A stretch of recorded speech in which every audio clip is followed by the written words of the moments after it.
carcasses were in here somewhere. Okay, there's the mother. Now look at this. Look, they've pulled the skin to the side there. Yeah. There's just a lot of bones there and everything.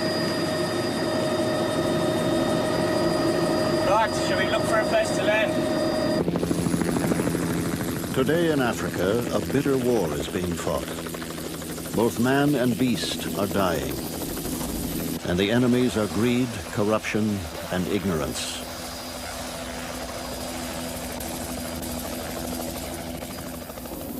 The battle is being waged over the black rhino, sought by poachers for its valuable horn.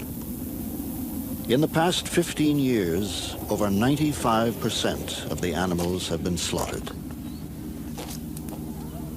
Each day, Ranger Dolph Sassine patrols the Zambezi Valley. But for this mother and calf, he was too late. A lot of people would say, what does rhino do to the bush? As a bushman, you can turn around and say, the rhino has been created by God as part of creation. We need it to look at it. It's a beautiful animal, and we can live side by side.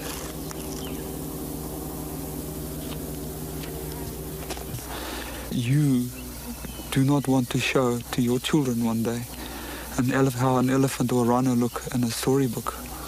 That's not what life is all about. Life is not a storybook. It's a reality.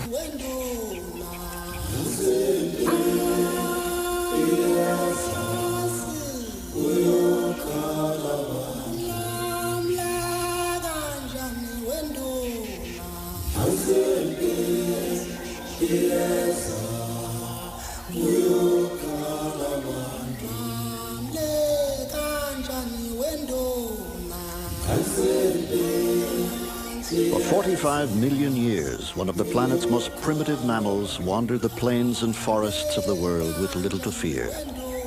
The rhino has few natural enemies, but that role has now been filled by man.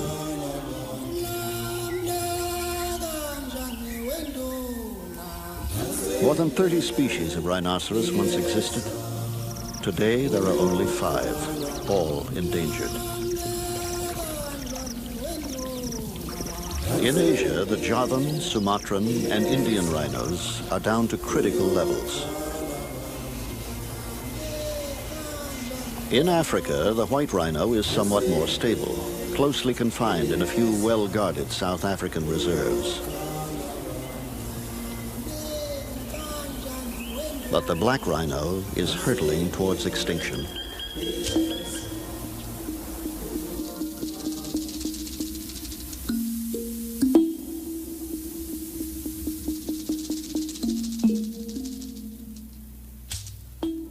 If, as we say, in the early 70s there were 65,000 rhino on the continent, we are down to 4,500 now. That's an indictment upon somebody or a group of people or nations. It's come down throughout Africa, this disease, this cancerous situation, plundering the wildlife of Africa. Through the years, the black rhino had already been depleted through much of its range. It is the recent wave of slaughter, though, which has devastated the animal. Starting in the early 70s, poachers swept through East Africa, all but wiping out the populations of Kenya, Uganda, Tanzania, Zambia, and Mozambique. Now they have begun to threaten Zimbabwe. In 1977, the situation took an even more severe turn for the worse in Kenya's Meru National Park. In one 3-month period, the toll on the rhinos reached 53, and rangers began to be attacked and killed by armed Somali poachers. Peter Jenkins was the park's warden during that time. When I went to the Meru Park, we had a population of black rhino between 200 and 250. And then in the late 70s, we were hit by a different type of poacher. This was the shifter poacher with his automatic. And when I left Meru in 81, the population was down to about 25. Today it's 3.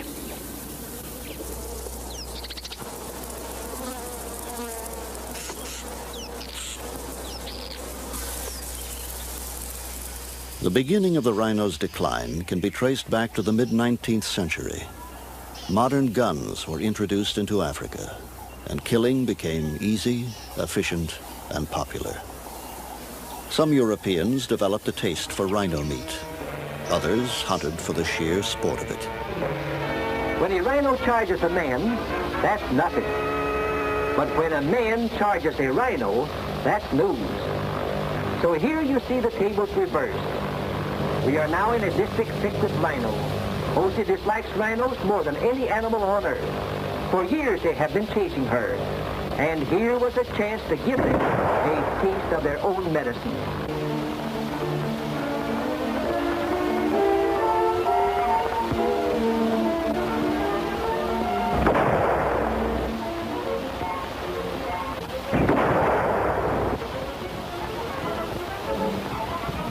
Mr. Rhino is public enemy #1 in Africa.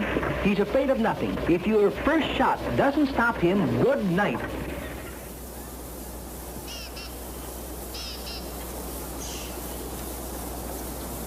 It is not hunting, however, that poses the great threat to the rhinoceros. Instead, it is the demand for the horn. Ironically, the very feature of the animal that evolved for its defense may bring about its extinction. Though hard and strong like bone, the horn is made of keratin, like the human fingernail. It grows throughout the rhino's life at a rate of about 3 inches a year. On a full-grown adult, it may reach over 4 feet. For thousands of years, rhino horn powder has been a treasured commodity in the Far East.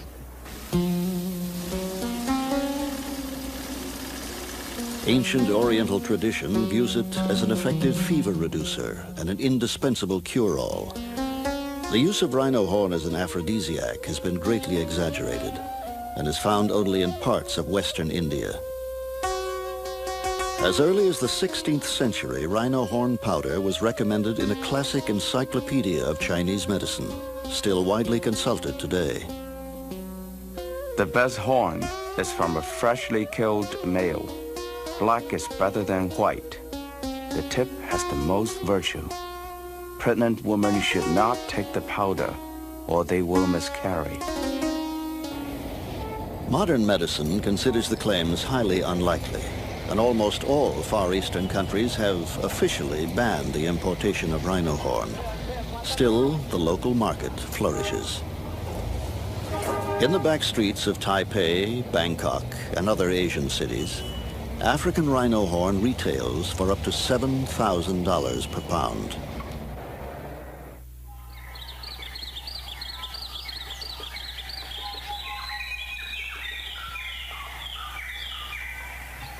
For the past decade, the export of rhino horn has been banned in most African countries, but smuggling continues, to the dismay of conservationists. Back in the 1970s, when there was very little effort to control the trade, the outlets were very diffuse indeed, going out on aircraft, on boats, and perhaps overland as well. But nowadays I think that the routes have become rather more confined, and most countries seem to point a finger at Burundi as the major exit point in Africa for rhino horn. So I believe a very large proportion must be going out from this one country. But we also know from countries like Zimbabwe and Tanzania that a certain amount of rhino horn has gone out in diplomatic pouches. It's almost certainly an international illegal network, if you like, involving corrupt government officials, corrupt businessmen, and corrupt politicians. And it's this sort of triangular mafia-like alliance which has made it so powerful. It's not only affected rhino, it's also affected elephant and ivory. The two are very closely linked.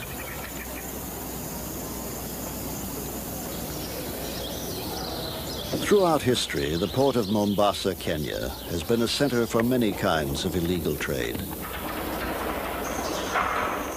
Rhino horn, leopard skins, gold, ivory. Each dealer has his specialty. This pile of ivory, taken from 500 elephants, was hidden in falsely labeled spice crates. It was seized by Kenyan customs officials while awaiting shipment to the Middle East. The route is an old one. For thousands of years, Arab dhows have sailed these waters, sometimes with valuable contraband aboard.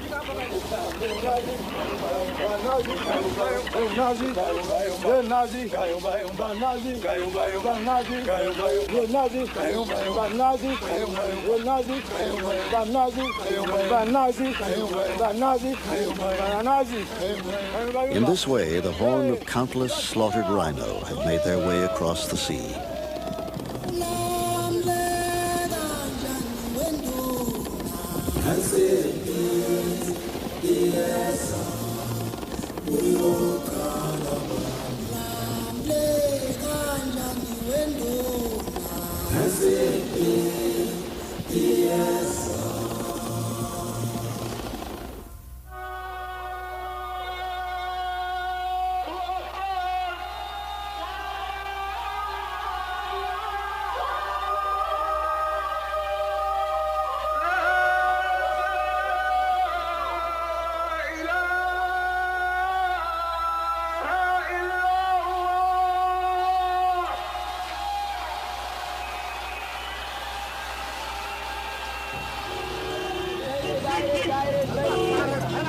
In recent years, the horn has often ended its journey in North Yemen. It is here that one more damaging twist to the black rhino story has been added.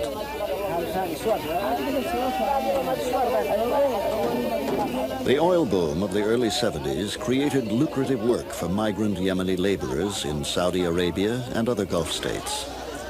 For the first time, the workers had ready cash to spend on luxuries, including the ultimate symbol of virility, the rhino horn dagger, or jambia. The discovery of the new threat to the rhino was made by Kenyan-based geographer Esmond Bradley Martin. I first came into North Yemen in 1978 when I was doing a general sort of survey of the country, and discovered at that time that perhaps 50% of all the rhino horn in the world was coming up here to Sana'a for the making of dagger handles. The rhino horn handle, once reserved for the aristocracy, is treasured far above alternatives like cow or water buffalo. A fine antique may sell for $15,000.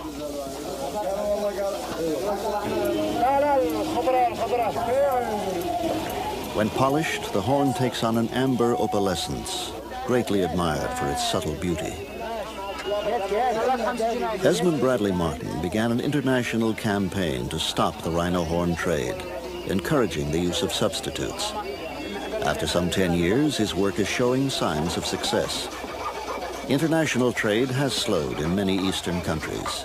And since 1985, the North Yemeni government has been enforcing a ban on importation. But it's not nearly enough. Where there is profit, men will trade. The middleman, by transporting the horn from the smuggler to the dealer, keeps business going briskly. I will buy for about $700 per kilo and sell for about $1,400 per kilogram. So I make a profit of about $700.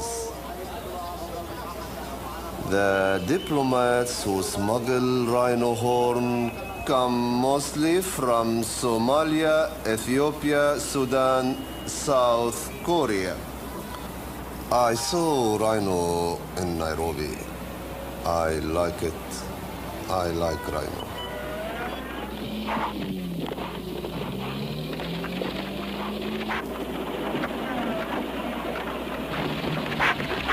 Despite the rhino's size and fierce reputation, it is sadly easy to track, find, and kill. Its thick hide offers no protection against bullets, and its behavior patterns are too predictable to elude the determined poacher.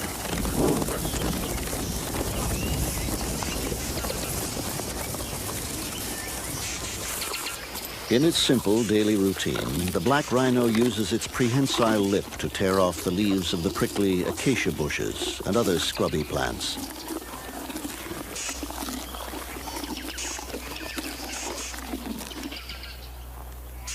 A solitary creature, it lives on a home range of from 1 to 12 square miles. The rhino's territory may overlap with another of its species, but it is persistent in marking its range. The animals spray urine or track their dung across the area and so spread their scent.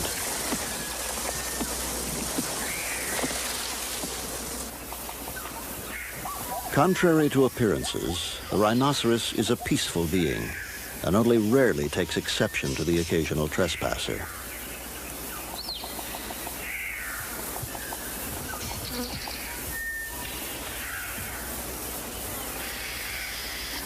Although it can hear and smell acutely, its eyesight is poor. Help comes in the form of the oxpecker, which serves as a lookout. In Swahili, the oxpecker is known as askari wa kifaru, the rhino's policeman. When alerted by its tiny bodyguard, the rhino may panic and run. But since it is both curious and nearsighted, it may be enticed from the bush, sometimes fatally, by the human voice mimicking its call.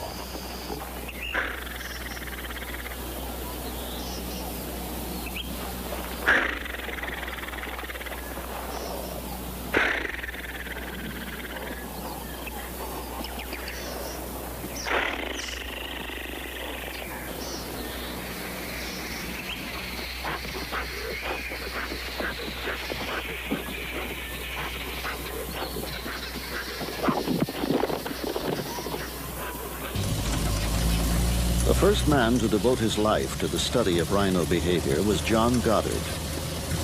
While living in Tanzania's Ngorongoro crater during the 1960s, he developed a genuine affection for his lumbering, primitive subjects.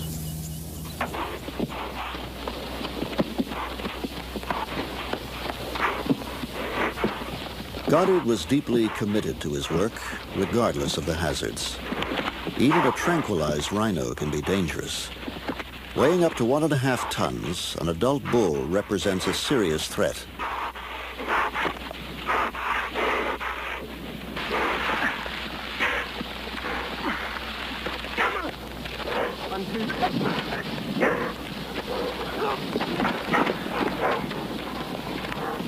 Dentine joined in P2 between cuts.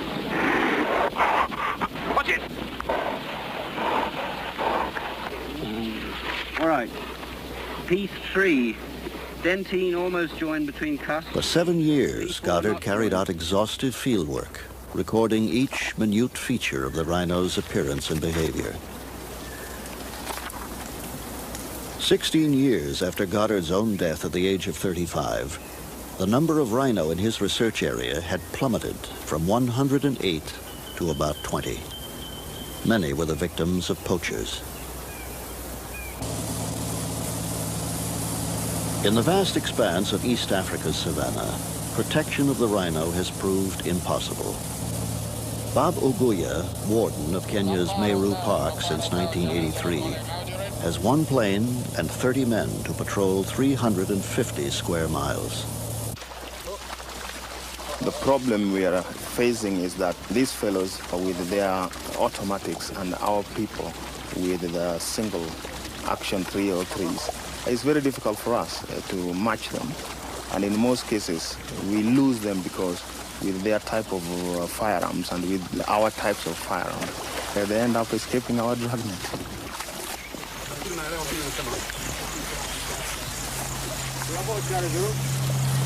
Can you tell that guy to continue down the fire up?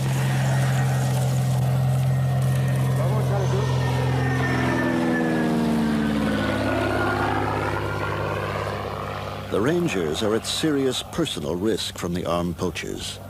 Their camel patrols stay out for weeks at a time, in touch only by radio with park headquarters.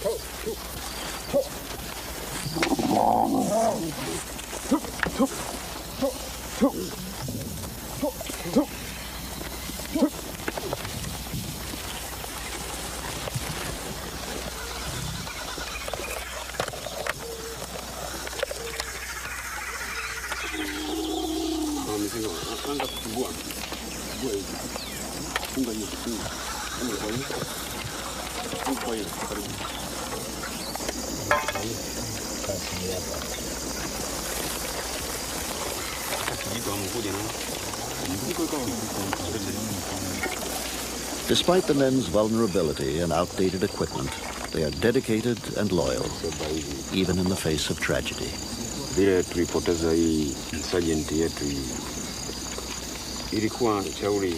In December, we lost our sergeant to the poachers' bullets. We saw him die.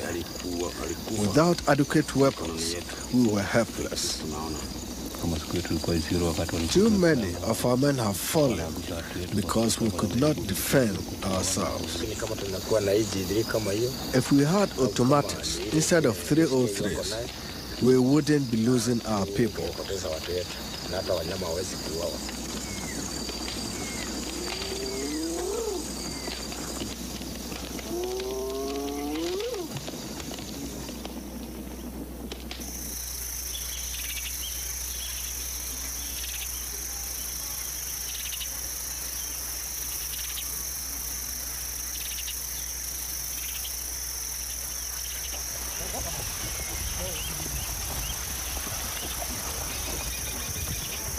With the rhino population at such critical levels throughout Africa, every animal is important.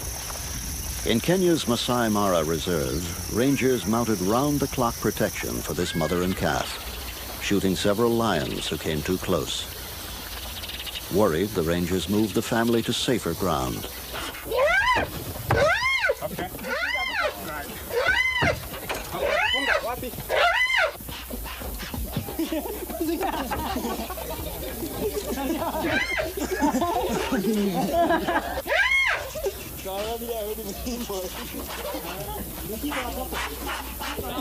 The calf was better protected, but his mother kept trying to get back to her old territory, leaving her baby open to attack. The lions seized their chance. After the incident, the rangers turned to Daphne Sheldrick, who raises wounded and orphaned animals. On one of the occasions that she was away, the lions got in and they caught him and actually made a real mess of him. Fortunately, they were young lions and they weren't very experienced, but they certainly chewed him up very, very badly, and he was dumped on my doorstep, more dead than alive. I must say he's a fantastically plucky little rhino. In fact, his mother's a very placid, dozy old cow, so I expect this has made him have to be slightly more alert. The first thing we had to do, of course, was get a friend, because he'd been through tremendous trauma, so we got the sheep. They've been good friends ever since, and wherever Sam goes, so the sheep follows, and they play together and wander around together, and he'll just grow up here until he's weaned off milk, and then we'll have to send him somewhere to be a wild rhino.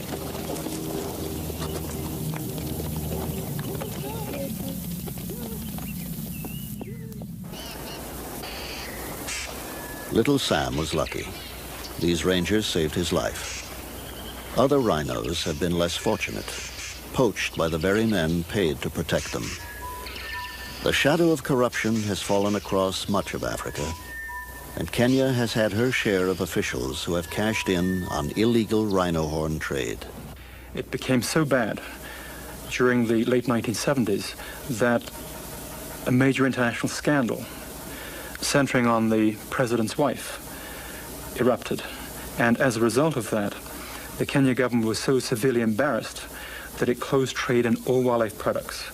And that did have a very immediate effect on the revival of certain species. But the two species which showed no revival whatsoever were the main trophy species, elephants and rhinos. And by the early 1980s, it became clear once again that major elements within the Wildlife Department, ex-Game Department people, were once again very involved in poaching. All of this might now change with the appointment of a new director of the Wildlife Department.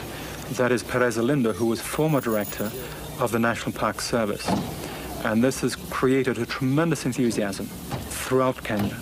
And we feel that this is just in time to revive what is our most important effort, and that's a major plan to save the rhinos in Kenya.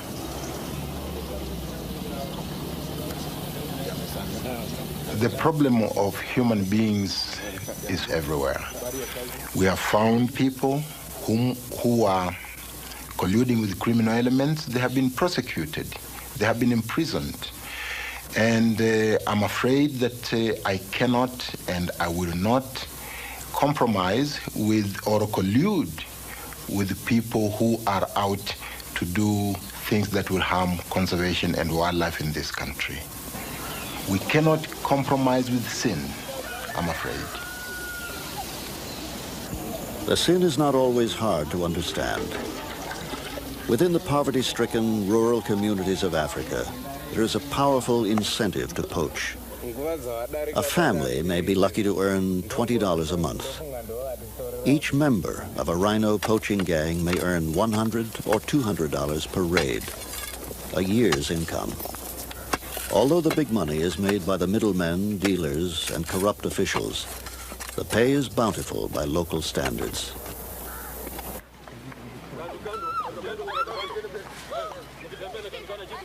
One Kenyan who has fought against poaching in a very personal way is Michael Werike. Known throughout East Africa as the Rhino Man, he has walked more than 1,400 miles and raised over $60,000 on his crusade to inform Africans of the threat to the black rhino. People are very hospitable, very concerned about my welfare. Not only my welfare alone, but even that of my snake, which is a very, very strange thing. Africans are very scared of snakes. And to have people showing so much concern about an animal they fear so much is a very touching thing.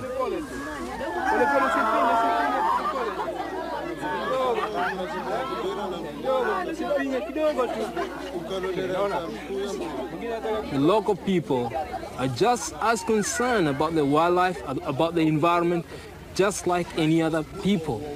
And I think it is very important that wildlife awareness should be taken to the people, for it's them who have the final say. And they are ready to cooperate, provided that they're given the right information, the right encouragement. Nyanda za juu, Eldoret.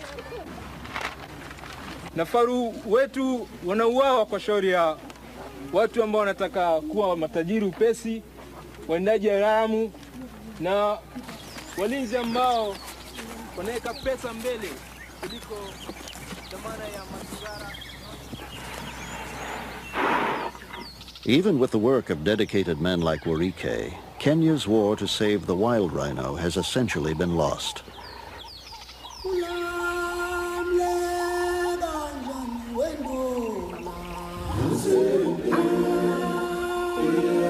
Now, its best hope for salvation may be the fenced sanctuary.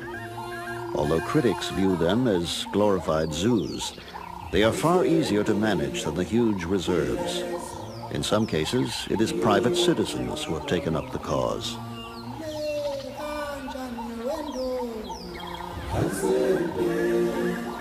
Solio Ranch in the foothills of Mount Kenya is owned by Cortland and Claude Parfit.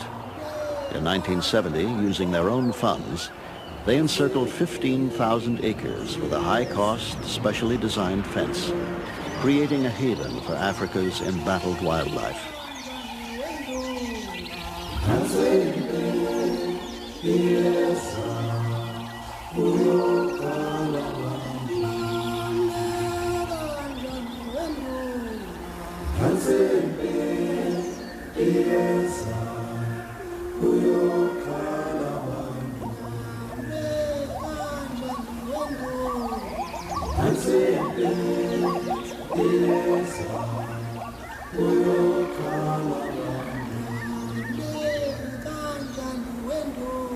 Over a 10-year period, they introduced 23 black rhino and 16 whites. Protected, the animals thrived. In less than 20 years, the number of black rhino had quadrupled. Now Solio had a most unusual problem: overpopulation. The Parfits gave 15 of the black rhino to the Kenyan government's first enclosed sanctuary at Nakuru National Park. Transporting the animals to their new home is a huge undertaking. The selected rhino are located from the air.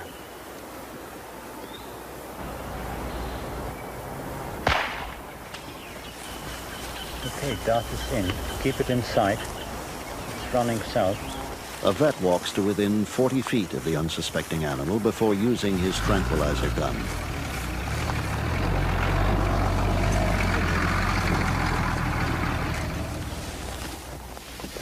A new fast-acting drug brings the rhinoceros down in minutes, but great care must be taken to prevent it from injuring itself.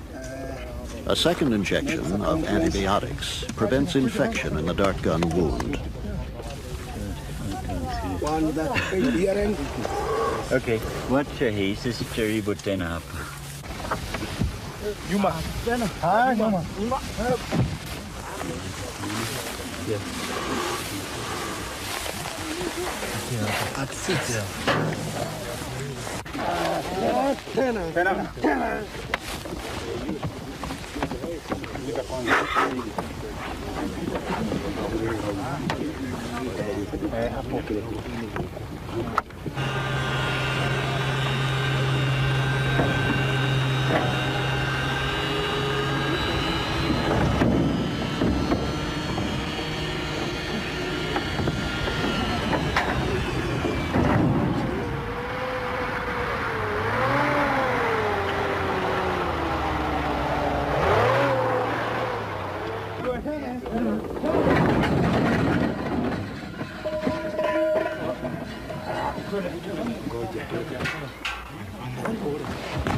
Though unceremonious, this rhino's awakening is the next step in his relocation.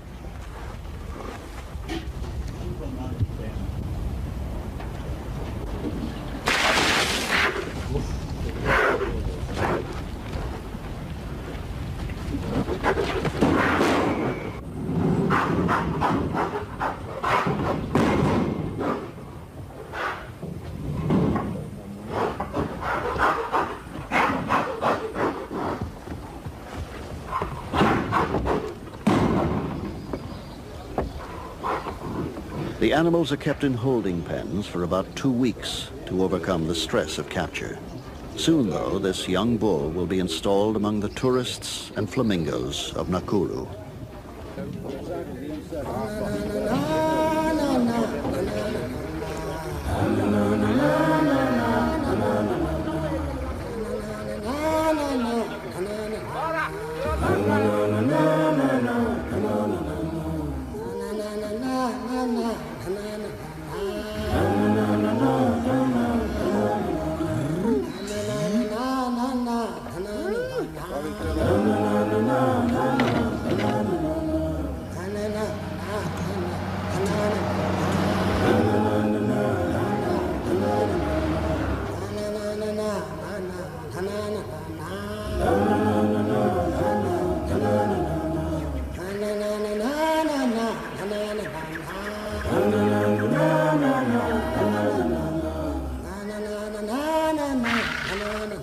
It has been a long and difficult journey for him, but it is here that he can do the most to help save his species.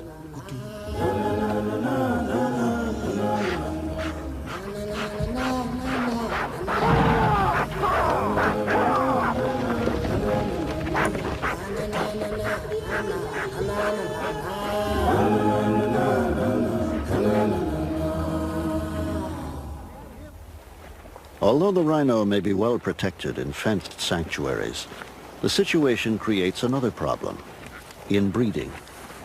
Wildlife biologist Rob Brett lives and works in Kenya on a remote private reserve. He is closely observing the animals in an effort to find a solution. Although rhino have been known about, wondered at, admired, hated for such a long period, we know virtually nothing about their breeding. Such basic things as what turns rhino on, what makes them breed at optimum rates. It is crucial that we find out as much about this sort of behavior of rhino in order to conserve them under the new conditions that exist. Their favored habitat is bush. They are generally nocturnal. They spend most of the day asleep. And to observe the nitty-gritty of rhino sexual behavior takes, first of all, a lot of patience and a great deal of interest. It's really very, very basic work, employing the minimum of equipment, a mixture between very low-tech, if you like, work and very high-tech. I am out at dawn every morning looking for individual rhino from which to take data. So well does Brett know his subjects that he can identify every rhino on the reserve from the lines and wrinkles of its footprint. He takes urine samples left from each animal to determine their hormonal levels, identifying the pregnant females and dominant males. While the black rhino is extremely secretive about its mating habits, the white rhino, like these on Solio Ranch, are less inhibited.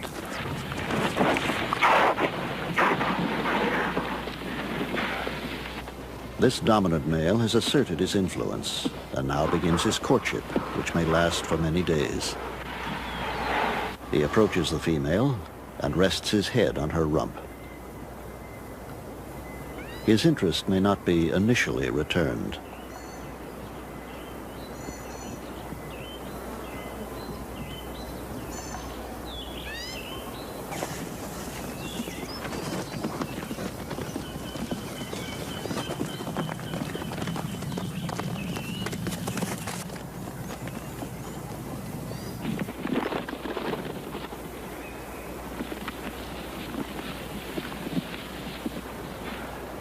But his persistence eventually pays off, and mating occurs, sometimes lasting over an hour.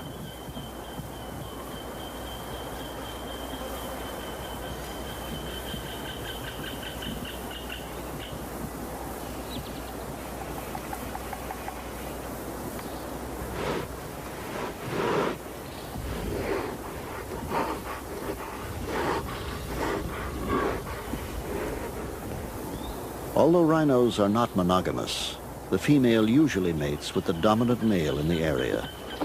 Afterwards, the pair go their separate ways. If impregnated, the female will not give birth for approximately 16 to 18 months, delivering only one calf at a time. A newborn rhino, which weighs up to 120 pounds, will stay close to its mother until she has a new calf, for some 2 to 4 years.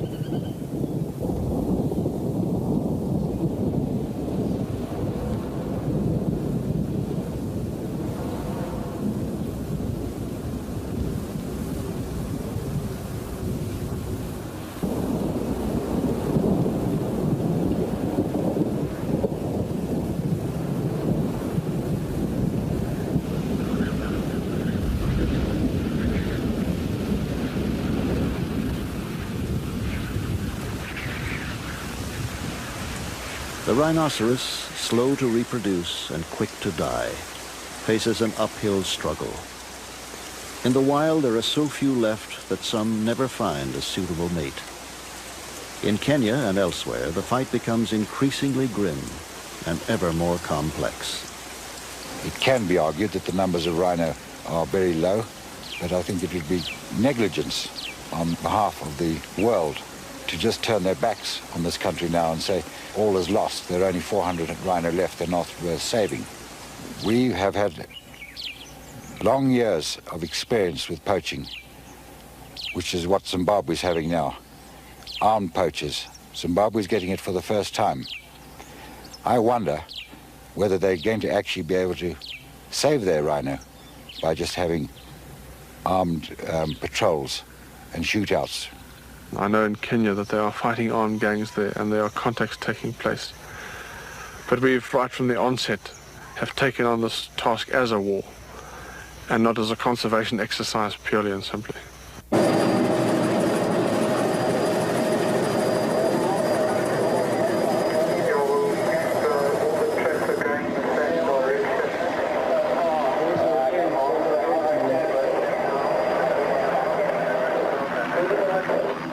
Can you stay out of the air? We've got a contact and guys are on floor. The situation bears a more than passing resemblance to full-fledged guerrilla combat. It is a deadly serious mission.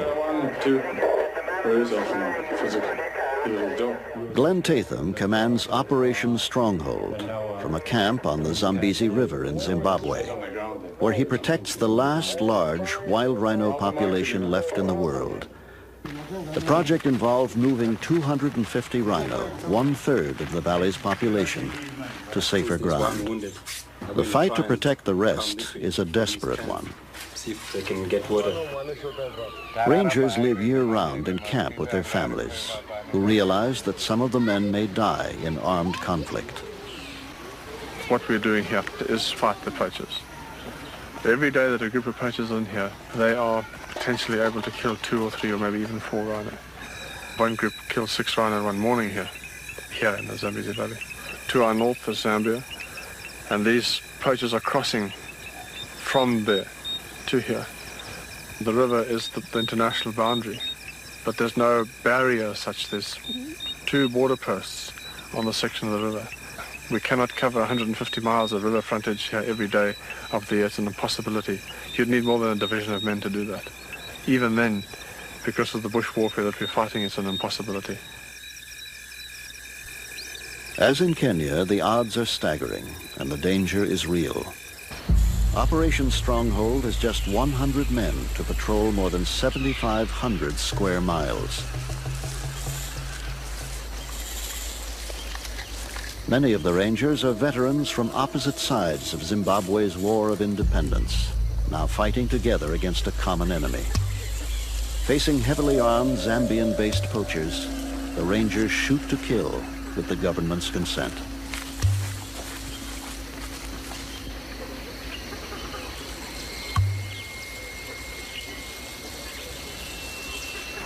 Since 1985, more than 30 poachers have been shot dead and at least 20 taken prisoner. In the same period, some 330 rhino have died. Until the network of dealers and middlemen is broken, Zimbabwe's rangers know they can do little more than stem the tide. Privately, many wonder how long it can go on. We've got people here who've been in the bush for 2 years. They go out for 20 days in a month. They occasionally have success, but it's very, very demanding on them physically. It's demanding on their families. It's demanding on their well-being. They buoyed up with enthusiasm every time you have a successful contact, and perhaps this is a good enough reason to have a contact, is to boost enthusiasm, if no other reason. One pointer killed, and you've captured, you've recovered one. And what direction is the other poacher running to over? Roger, no problem. As soon as the chopper arrives, we will get it to yours, and then you can fly. Okay, so the big thing is now to get hold of Alistair. If he's going to be on the ground for too long, I'll have to go and fly over him and pick him up. I mean, go and alert him. All right. One down, one running.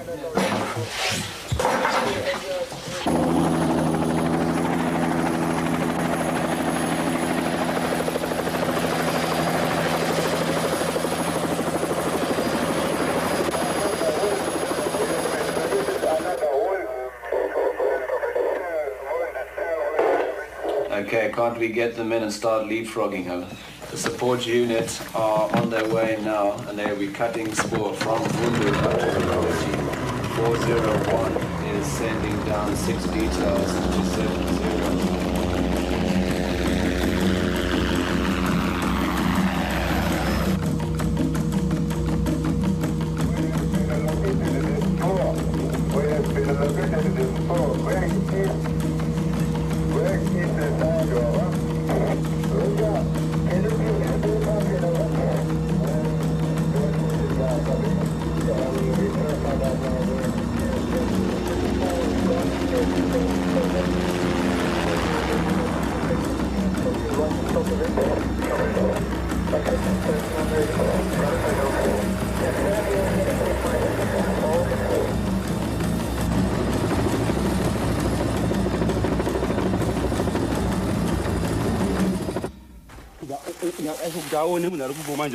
kubarwa futi dzimwe futi 5 shots one time uyu manje wada kutiza achibva achaya mwankumana futi 5 shots manje ukuruka manje achibva aridzawo 4 shots dzi-AK kumvura manje kuya kumvura manje mmoja anga achigeza abva asiya bhuti ipapo papo mainonga changu tozo tazinonga inezigugu zose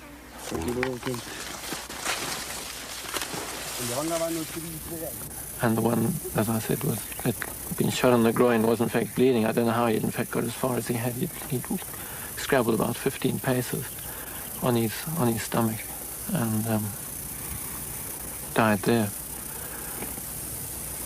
It all happened so very quickly. One tends just to pick up little images of what was happening rather than as an overall thing. You get images of rounds from the people behind you, the expended cartridge cases landing on your head.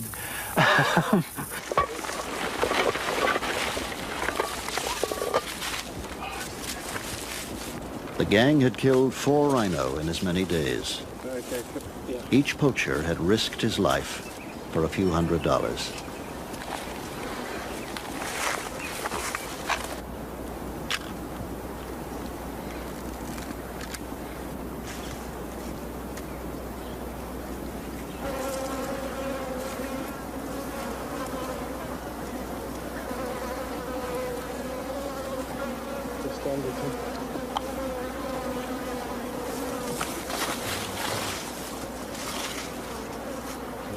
The rangers know that Zimbabwe is the last stand for the wild black rhino. Still, the dilemma they face is a terrible one.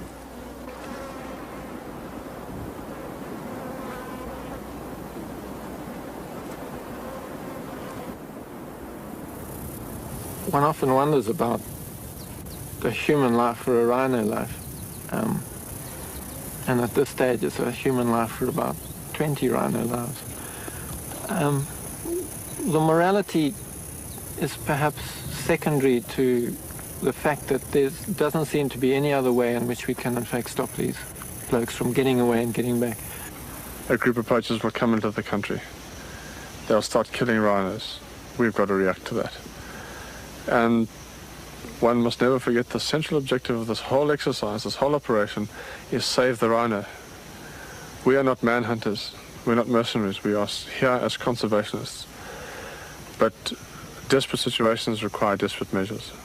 No, there's no joy in killing people, but it's a job, and quite obviously we're just pawns on either side for men who are just exploiting people to make himself rich.